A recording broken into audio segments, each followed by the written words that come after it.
આજે અમારી લડાઈ 11 તારીખે જિલ્લા લેવલે અને રાજ્ય લેવલે 15 અને 16 તારીખે ધરણાના કાર્યક્રમ હતા. આજનો કાર્યક્રમ અમારો માસ સેલ આખા રાજ્યના તમામ 2.5 લાખ શિક્ષકો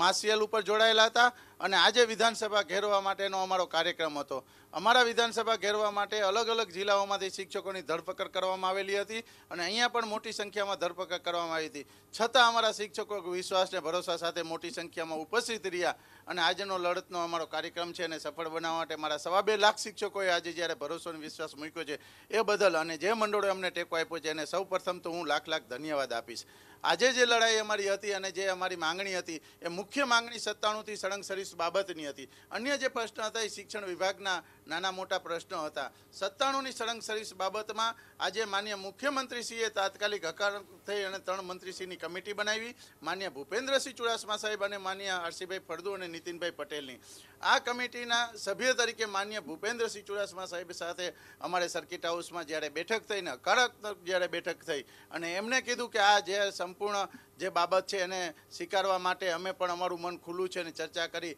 અને કઈ રીતે એને ડિવાઈડ કરીને આપવું અધિકારીને સાથે રાખીને. એટલે અમને ભરોસો અને વિશ્વાસ જ્યારે અમારા મંત્રી તરીકે એને ખાતરી આપેલી છે ત્યારે આજનો અમારો 1 દિવસનો કાર્યક્રમ હતો. આ વિધાનસભા ઘેરવાનો અને માસ સેલનો એ કાર્યક્રમ પૂરો થાય છે અને આવનાર સમયમાં તાત્કાલિક સરકાર અમારી બેઠક બોલાવી અને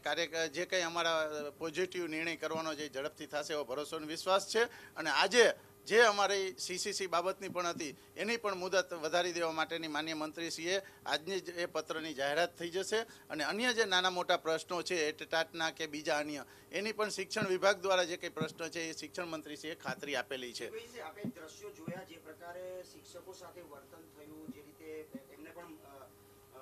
પરવાનગી નથી છતાં આગળ આવવાની વાત કરી, ઘર્ષણ થયું, અત્યાચાર સરકારે કર્યો હતો શિક્ષકો ઉપર, એ પ્રકારનો રોષ એ વખતે વ્યક્ત કરવામાં આવી રહ્યો હતો. આજે મારા 2.5 લાખ શિક્ષકો જ્યારે માસ સેલ ઉપર હતા અને મારા રાજ્યના 10,000 શિક્ષકોને ગાંધીનગરમાં વિધાનસભા ઘેરવા માટેનો આદેશ કરેલો હતો. આજે જ્યારે સરકાર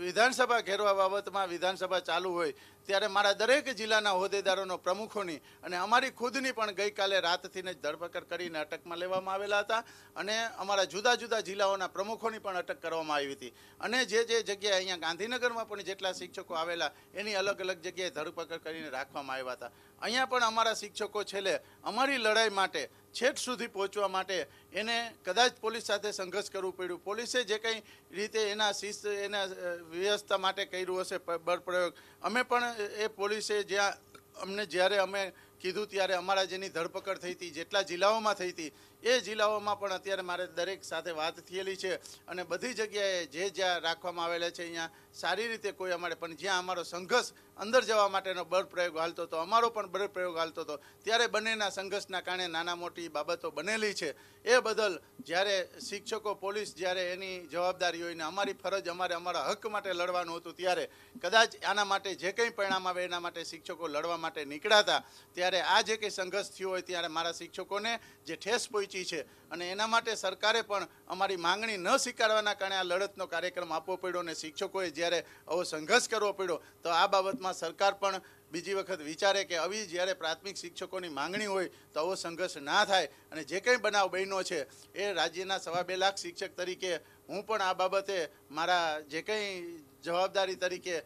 જે કંઈ જ્યાં પોલીસે સહકાર અમને આપ્યો અને તંત્રએ ખાસ તો મીડિયાએ ગઈકાલથી અમારી જે ડિબેટ ને અમારી વાત સરકાર સુધી પહોંચાડીને અમારો અવાજ જે હતો એ સરકાર સુધી પહોંચાડ્યો એ બદલ હું આ બધા મીડિયાનો પણ હું ખૂબ લાખ આભારી છું. અને આવનાર સમયમાં જ્યારે પણ અમારા 2 લાખ શિક્ષકો આ રાજ્યના બાળકોના ફક્ત આ મંડળ ફક્ત એના હક માટે નહીં પણ ફરજ